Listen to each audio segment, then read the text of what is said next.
In diretta ancora qui della Belmonte Arena per la terza volta, terza partita di questa domenica di semifinali. Sono pronti miti vicinali Sefuzzal Marco Polo a regalarci spettacolo. Una delle due domani va in finale, ma il via a questa prima semifinale di C1, la seconda il Marco Polo contro la terza finale qui live della Belmonte Arena di Tombolo. Proprio lui viene anticipato, la palla esce fuori, il tiro è sulle spalle di Filippo con il Miti che prova ma recupera bene il pallone Vecchiuzzo che va a calciare, un tiro del pallone Vecchiuzzo dietro da Zalin che scodella avanti un pallone per Bertiato che mette giù come può, poi il pallone è toccato arriva lì e poi la respinge. Il giorno dopo delle squadre di C1 di non avere attenzione, che brivido, cioè di Mestre Fenice alle 16:30, alle 14 apriremo con la Supercoppa. Qui intanto ottima la giocata per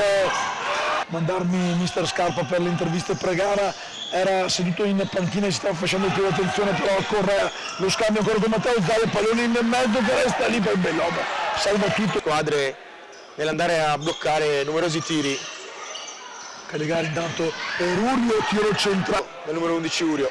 Intanto pronto nuovamente Bolgan, anche il 23 Furlanetto rientrando in campo qua, il giocata ottima, 13 e 15 da giocare, sempre 0-0, partita comunque nonostante manchi il gol c'è intensità. Seguiamo intanto Bellomo che calcia per Andrea Scarpa, manovra Zanchetta, palla profonda per Otero che calcia da posizione.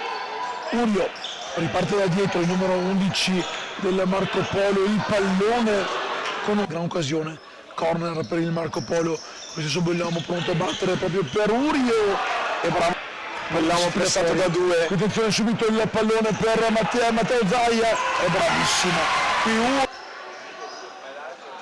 il fischio, Orsi vicino c'è Correa che va a calciare un sinistro giusto davanti a sé. Ora si prende il pallone, viene però fermato Zaia, intanto Zaia va avanti, Zaia, Matteo Zaia, il tocco e poi c'è la deviazione, ma ancora più veloce il 23 Furlanetto, palla scodellata per Otero che calcia di prima. 0-0 nel futsal non è cosa da tutti i giorni, ma ci può stare, ci parlava qui fuori prima, attenzione a Bellomo, la girata su alla testa. Punizione con Callegari, vicino c'è Urio, palla per De Battista che scarica e poi il pallone che resta lì e Bellomo di Mattiola. Incredibile Mattiola qui. Vedi avere il capello lungo, palla per Callegari, gol! Il mancino del capitano Mattia Callegari, 2:37, Callegari fa segno sul leone del petto, il capitano porta avanti il Marco Polo ed esplode la Belmonte, lo starete sentendo anche voi qui dai nostri microfoni. Finalmente Il portiere Baratella che se la ride con i compagni.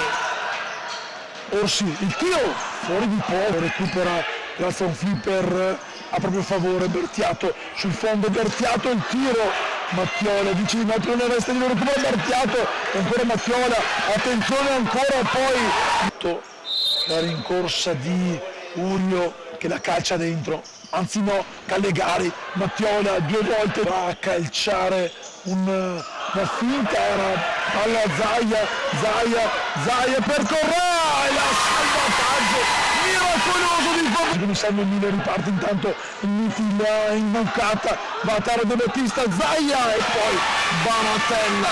Ma Callegari che ha già segnato di volta il cartellino, Callegari il tiro e la risposta di Urio che conclude. Intanto per Furlanetto, Urio, il pallone che resta di Furlanetto, va a terra e l'ha abordato. Era pronto a rientrare Vecchiuzzo, poi eccolo qui, infatti entra al posto di Urio. Bertiato, la risposta e poi gol! Le bandiere del Marco Polo, 10:33, il bis del numero 7. Diego Bolgan, Callegari Bolgan, esperienza e raddoppio. Esulta giustamente Bolgan. Vecchiuzzo il vice, altro giocatore di esperienza, attenzione palla intanto avanti per Zanchetta, fermato dal portiere di movimento, intanto la maglia con il buco al numero 21 Tomasin, palla in mezzo,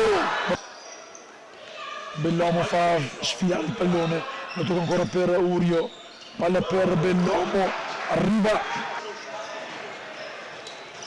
Bellomo per De Battista, Bellomo, pallone deviato, però lo recupera Tomasin, dietro ancora per Orsi, la finta di Orsi che va a calciare, Ma a 2 minuti scarsi dalla fine di questa partita. ancora tempo, palla per Zaia, ancora Baratello e poi Boyden. Per Zaia, Cosa sarebbe uscito? una conclusione al volo. Bene.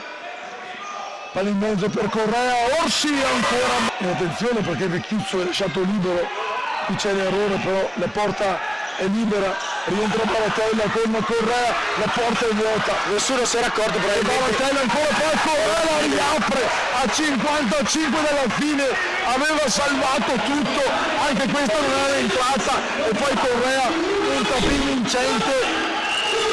Mossa che ci stava di scarpa ma i suoi, ed è arrabbiato, non l'hanno giocata bene.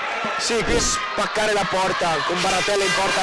Attenzione, mamma mia cosa ha sbagliato, voleva un retropassaggio, 7 secondi e questa possiamo dire che è la palla che porta in finale, perché arriva anche la sirena, la tutta al Marchettone. È stata una gara emozionante, la diamo a Callegari, io vado a chiamarlo. Adesso andiamo appunto a dare il premio MVP Roplotz a Callegari.